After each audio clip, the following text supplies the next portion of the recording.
smoking and inhaling every moment. It was reckless and we owned it. Барлықтарыңызға сәлем.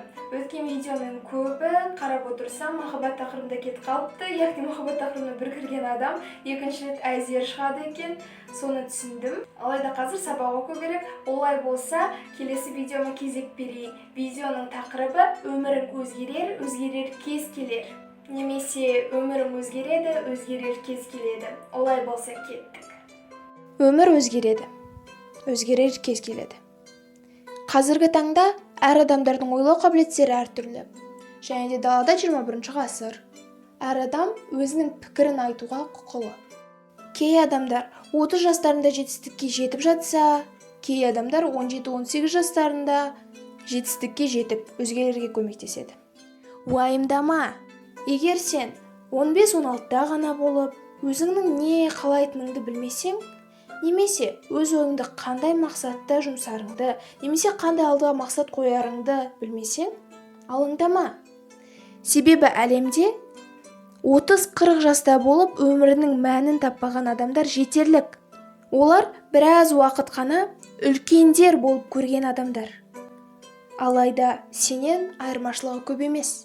Сенің басты ерекшелігің, сенің әлі де алдыда уақыттарың бар. Түсінесің бе?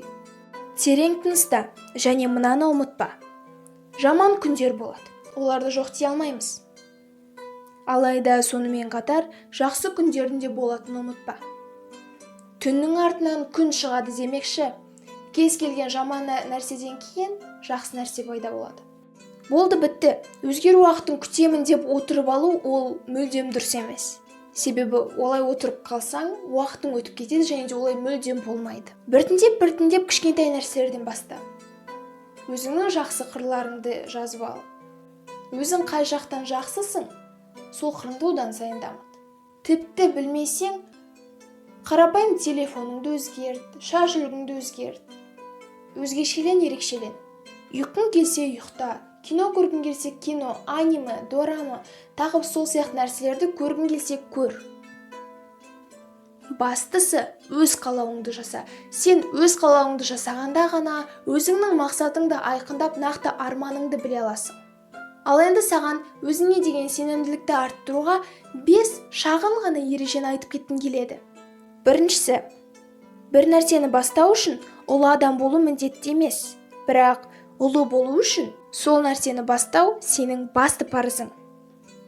Екіншісі, өзгелердің пікірі сен үшін шындыққа айналмауы керек. Себебі өзгелердің пікірі өміріңді өзгертпеу керек. Үшіншісі, өте жақсы шешімнің бастамасы өзіңе деген сенімділікте жатыр. Соны түсін. Төртіншісі, бойыңдағы сенімділік өзгелерге де сеніммен қарауға көмектеседі.